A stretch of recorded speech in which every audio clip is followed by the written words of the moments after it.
السلام علیکم اسٹوڈنٹس، آج ہم سورۃ احزاب کا تعارف پڑھیں گے۔ احزاب حزب کی جمع ہے جس کے معنی ہے گروہ، جماعت، لشکر، قبیلہ۔ اس صورت میں غزوہ احزاب کا ذکر کیا گیا ہے۔ کفار اور مشرکین کی بہت سی جماعتوں نے مل کر اس میں حصہ لیا، اس لیے اس صورت کا نام الاحزاب رکھا گیا۔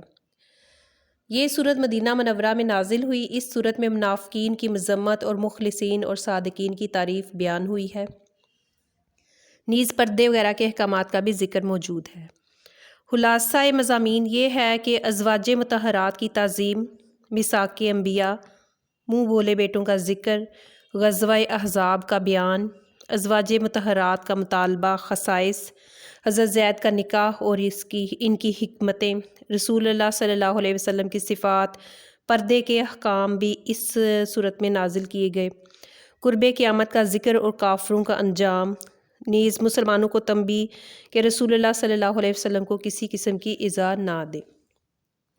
سورۃ احزاب کی کل آیات 73 ہیں، 73 آیات ہے۔ رکوع 9 رکوع ہیں اس کے۔ زمانہ نزول جو ہے وہ 5 ہجری مدینہ منورہ، مقام نزول مدینہ منورہ ہے۔ قرآن میں اس کا نمبر جو ہے وہ 33 نمبر پر ہے۔ ترتیب توقیفی میں بھی اس کا نمبر 33 ہے۔ پارہ نمبر 21 اور 22 میں ہے۔ قرآن کا اسلوب یہ ہے کہ کسی صورت کا جو خاص مضمون ہوتا ہے اس سے متعلق جو آیات ہیں ان کو نکال کر اوپر رکھ دیا جاتا ہے، جیسا کہ سورۃ انفال میں بھی ہم نے دیکھا، یسألونک عن الانفال قل الانفال للہ والرسول۔ اگرچہ باب وہاں کچھ اور دیا گیا ہے اور پھر سورت کے درمیان میں مال غنیمت کا مضمون آیا ہے۔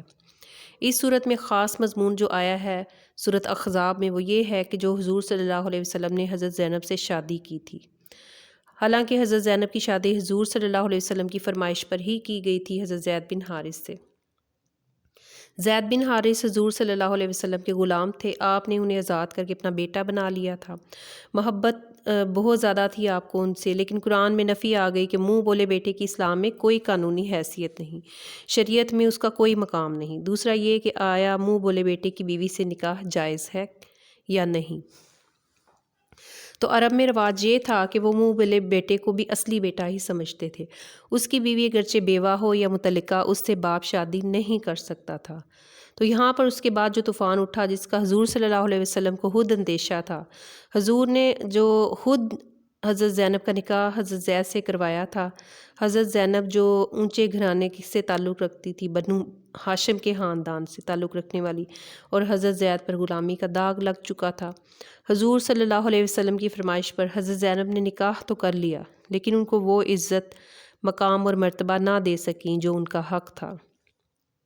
حضرت زید اکثر حضور صلی اللہ علیہ وسلم سے کہتے کہ ہمارا معاملہ جو ہے وہ ٹھیک نہیں چل رہا، مجھے اجازت دیں کہ میں اسے طلاق دے دوں۔ لیکن اب حضور صلی اللہ علیہ وسلم بہت پریشان تھے کہ اب یہ طلاق دیں گے تو طلاق کا داغ لگے گا زینب پر اور پھر اور زیادہ صدمہ ہوگا۔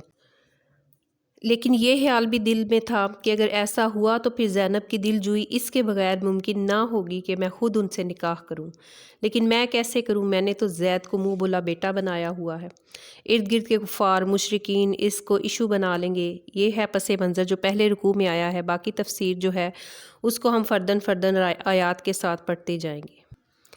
تو حضرت زید رضی اللہ تعالیٰ عنہ نے طلاق دینے کو ہی مسئلے کا حل سمجھا، کیونکہ حضرت زینب جو تھی انہوں نے اپنے رویے سے یہ احساس دلانا شروع کر دیا تھا کہ میں نسبی طور پر حضرت زید سے افضل ہوں، لہٰذا دونوں کے تعلقات میں بگاڑ پیدا ہو گیا۔ تو حضرت زید جو تھے انہوں نے طلاق دینے کو ہی مسئلے کا حل سمجھا تھا کہ وہ ذہنی خوف سے نجات پالیں، چنانچہ انہوں نے حضرت زینب کو طلاق دے دی۔ ایک غلام کا اعلیٰ نسب والی خاتون کو طلاق دینا اس کے خاندان کے لیے بڑے صدمے کی بات تھی۔ جب حضرت زید رضی اللہ تعالیٰ عنہ نے حضرت زینب رضی اللہ تعالیٰ عنہ کو طلاق دے دی تو نبی کریم صلی اللہ علیہ وسلم نے اللہ کے حکم سے ان سے نکاح کر لیا۔ اس نکاح سے ایک طرف تو حضرت زینب کی دل جوئی اور دوسری طرف جاہلیت کی اس رسم کا خاتمہ مقصود تھا کہ منہ بولے بیٹے کی مطلقہ سے نکاح حرام ہے۔ آپ صلی اللہ علیہ وسلم کے اس نکاح کی بدولت جاہلیت کی رسم جو تھی ہمیشہ کے لیے ختم ہو گئی۔